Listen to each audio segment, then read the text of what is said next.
to Xiangling first.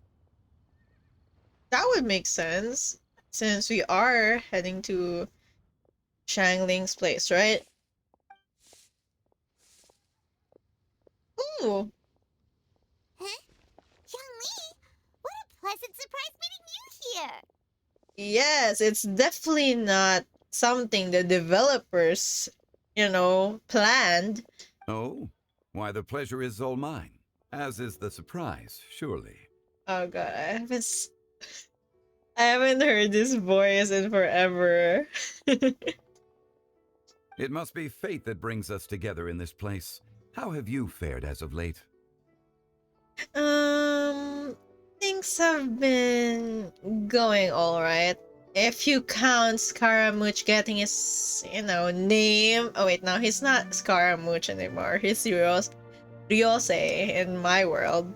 Setbacks are inevitable over the course of a long journey. If you wish to share what's troubling you, allow me to lend my ear. There is no need to shoulder all burdens by yourself. Oh, You are too kind. So, Xiangli, are you here to listen to stories over tea again? it's probably his like what day off. I had originally planned to set out after this last round of tea. However, However, I had planned to take a walk to Chingsa village and gather some nascent bamboo shoots, which are currently in season. A villager there once gave me a small sample, and they possessed a most excellent flavor. He's probably planning on creating his specialty dish. I forgot what it's called, but it's something slow cooked bamboo. huh? Nascent bamboo shoots? Why can't you just use normal bamboo shoots instead? It's Zhongli. What are you talking about? He needs to have the most extravagant ingredients. Wait, Paimon knows! Because Zhangli prefers the finer things in life, right? Exactly. Wait, but where are you gonna get the money? Okay, Mr. Particular, let me guess. Ahem. The nascent bamboo shoot has a uniquely tender texture and a delicate sweet taste that its normal cousin cannot match. What? An astute observation, Paimon. You know me well indeed. What? It's probably because it's something food related. That's why Paimon can answer. Lantern Rite is almost upon us, but besides the bamboo shoots, there are a few other items I have not yet procured from Director Hu's list. May I ask if you have already made arrangements for the days ahead? So far, nothing. Aside from daily commissions, yeah. Well, we were planning to use the opportunity to say hi to some of our friends, but before we were able to figure out a schedule, we ran into you. Well then, might I invite you to imagine the sheer delight that is a soup cooked with the freshest nascent bamboo shoots in all the land. Generous cuts of pork belly and crisp, fragrant bamboo shoots placed together in the pot and left to simmer slowly for half a day. Ain't gonna lie, I'm already drooling. Ah, you're doing this on purpose, aren't you? Paimon's onto your plan. You just want to hoodwink us into fetching your bamboo for you. Exactly, and I can already see you're falling for it, Paimon.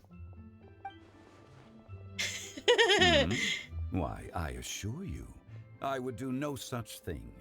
I merely wish to inform you of the freshest, most succulent and flavorful bamboo shoots one could ever hope to taste. The character's not speaking anymore. Ugh, let's go, Traveler. Paimon's taste buds can't take it anymore. Ready to go anywhere. Collecting a few bamboo shoots shouldn't take too long. Paimon has gotta get her hands on some of that soup. Whatever you say, Paimon. Such fine specimens are indeed well worth the excursion. Very well. I shall leave the bamboo shoots to you. Should you have the good fortune to find some, please share them with me as well. Sure. time, I knew he was just bamboozling us. Sure. However, there is no need to rush. The streets of Liyue will be bustling with visitors and filled with all manner of celebrations during the festive period. By all means, go wherever your interests lead you. The nascent bamboo shoots would be but a wonderful final touch to a most exceptional feast. What an honor it would be to savor them in the company of friends. I understand. We will check in with you later at Wangxing Funeral Parlor. We're heading out. Enjoy your walk, young Lee. Take care now, you two.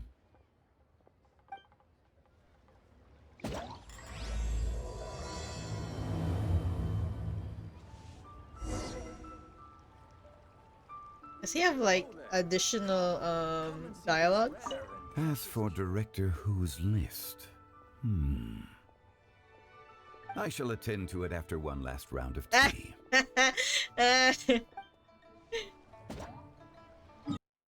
Bamboo shoot, Ah! bamboo shoot. You Nascent son of a... bamboo shoot. Oh, this one's only just sprouted, and it looks super fresh. Paimon thinks this is the one. Yeah. These should be enough. Let's head back. Actually, whoa, whoa. Did you hear that? Someone's calling for help. It's coming from over there. Why does the forest sound familiar? Wait, let me get some bamboos. Oh.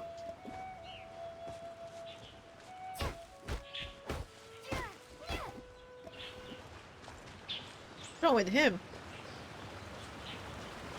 Oh, it's Yakuza!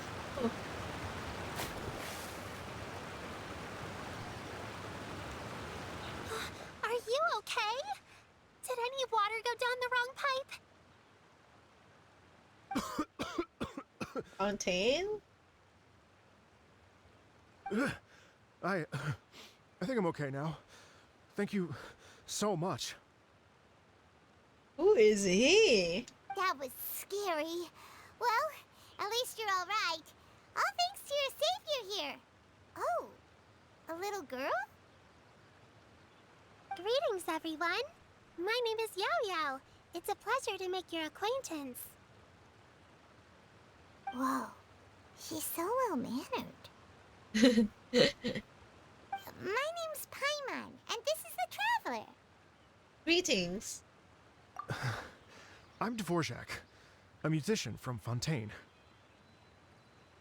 I came through Stone Gate intending to head towards Liyue Harbor, but then I became captivated by the beautiful scenery. And before long, I was completely lost. That's so me during the first day I went to Liyue. Just now, I was so mesmerized by the waterfall that I slipped and fell into the water. If it weren't for Miss Yao Yao's help, I shudder to think what might have happened. It's all right, Mr. Dvorak. The splashing around the bottom of the waterfall means the stone path is always wet and slippy. You definitely have to be careful. Next time you're exploring an unfamiliar environment, try to focus on what's right in front of you. Don't let your mind wander. As long as you watch your step, accidents like this won't happen anymore. This is so cute. Yes, ma'am. I understand. I'll remember to be more careful next time. My dude, when was the last time you ate? Oh, are you hungry, sir? Oh, I'll be fine. Please, sir, it's quite all right. I was born and raised here in Liyue. It's only natural for me to extend my hospitality to any guests who are passing through. I expect you still have quite a long journey ahead of you. It's very important to keep your energy levels up. I still have some lotus flower crisps left in my backpack. Why don't we split them between the four of us? Aw, what a thoughtful kid! She even has some for Paimon! We do have food. You do know that, right? You're welcome. But she is nice. Everyone savors some delicious lotus flower crisp. Mmm, so tasty. If only there were more. More? You already had the Sumter Bee's share. Having a healthy appetite is a good thing. It means Paimon's still growing. If I'd known I was gonna run into you, I would have made a second batch. Hope you're taking notes, Traveler. This is how you treat your Paimon. Woman, the next time we're gonna have to eat, I'm not sharing anything with you. What do you think, sir? Are Liyue's snacks to your taste? I wonder if they're not sweet enough. No, they're perfect. When I was traveling through Mondstadt, I had a chance to try one of their moon pies. It had a meat filling, unlike these crisps. But apart from that, it seems like they follow a similar cooking process. Both are delicious in their own way.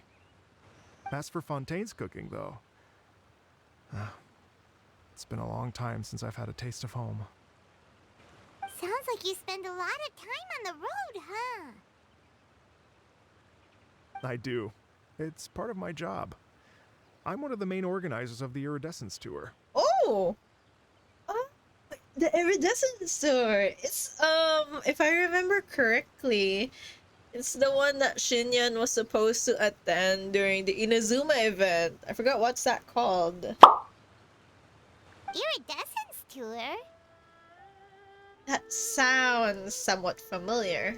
The Iridescence Tour is one of the biggest music festivals in Fontaine. We're looking to expand, though. Our aim is to hold a festival in every nation. Didn't happen in Inazuma though. At least, all the main organizers share this goal. Unfortunately, it's a long story, so I'll spare you the details. But anyway, so the main reason I'm traveling all around Tavad is to promote our music festivals. But I have some personal reasons, too. Well, what are they? Just tell us already. The same feeling. Let me see. Well, to explain it in full, I'd have to start with a story from my ancestors. I don't want to take up too much of your time. Wait, is that a fowl I'm seeing in the background? Oh, I love listening to stories. What is thy lore? We want to hear it too. Yes. It must have something to do with the lores too, so I wanna hear it. Okay, then I'll start from the beginning. The story goes that my ancestor, who was also a traveler, once slipped and fell into a lake during his travels. As he was sinking and gasping for breath, he heard a wondrous tune in the air. They say it was the most beautiful, moving melody he had ever heard. Even in that life and death moment, the ethereal music seized his full attention and almost made him forget the fact that he was drowning. When he finally came to, he found that he had already been brought ashore. Not too far from him stood an unfamiliar woman with an almost divine aura. Once she saw that he was no longer in danger, she left without a word. My ancestor tried to run after her to give his thanks, but although a mere dozen paces separated them, no matter how quickly he gave chase, he drew no closer and remained a dozen paces behind. In the end, all he could do was to bow in thanks to the woman as he watched her walk away towards the rivers and mountains in the distance, before at last he turned around and made his way home. Once he returned to Fontaine, he began to learn an instrument so that he could spread his story far and wide, just like the bards.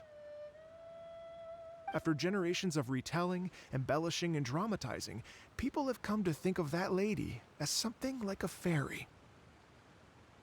The story's become something of a local legend in Fontaine. It's called the Lady Overlooking the Lake. People now say that if you go down to the lakeside and play an instrument, so long as you play a pleasing melody, you will hear a fairy lady who is hiding out of sight, playing along with you. Wow! That's actually very heartwarming, except for the almost dying part. Sorry. It is a nice legend. Well, yes. As it stands now, it's become a touch too romantic and detached from reality. But I understand the original story and its historical grounding better than anyone else. I wanted to find out the truth of this tale. So I decided to retrace my ancestors' steps and search for that lady's modern day descendants. Of course, there's no way of knowing where my ancestor fell into the lake all those years ago, so I always knew that the search would be akin to looking for a needle in a haystack. I've spent many years on the road now, and I'm nowhere near as fit as I was in my youth. The wish that I've spent half my life chasing after has now become something of an obsession. Well, I haven't lived half of my life yet, but still, I understand how you must feel. Paimon too! It's like... imagine if you saved the center of a lotus flower crisp, which is the best part, by the way, because you wanted to eat it another day. But then suddenly, sploosh! It falls into the water, never to be seen again! What? Why do you always have to make it like food? And I love Lumine's face.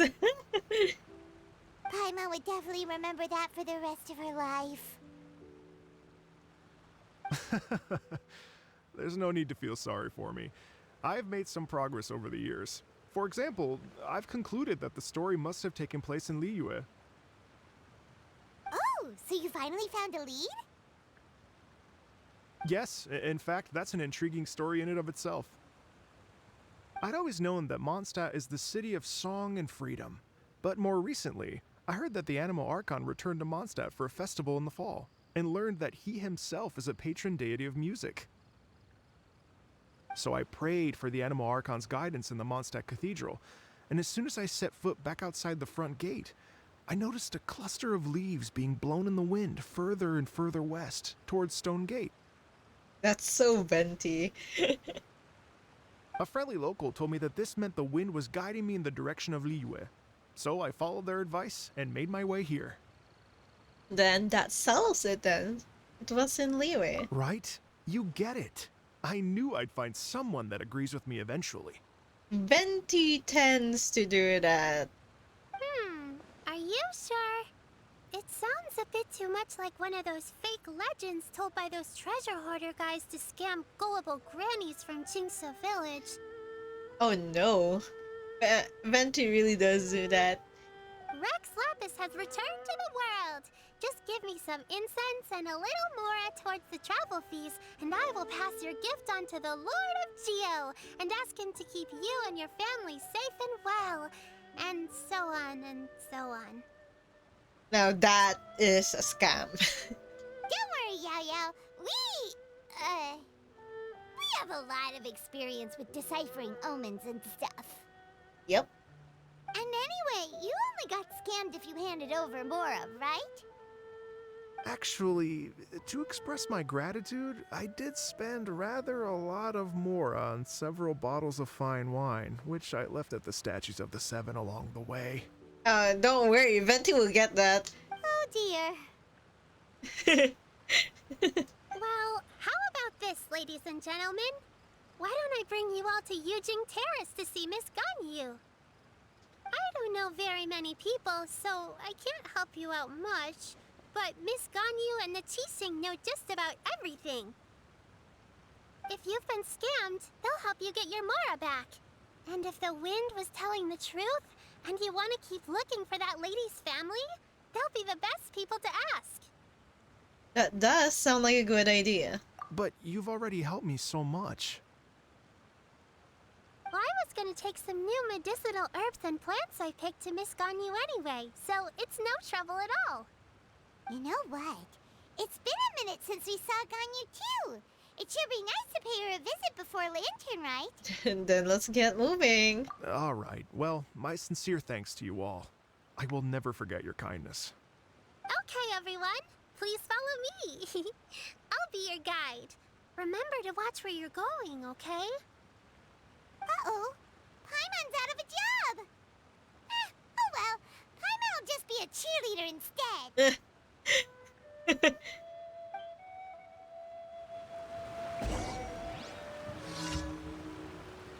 You know, I really have a good feeling that the one that saved him was Madam Ping. I mean, I think aside from Shao, she's the only one that, I think it was an emo, yeah, she's the only female that I can remember that has a Nemo vision aside from Shao.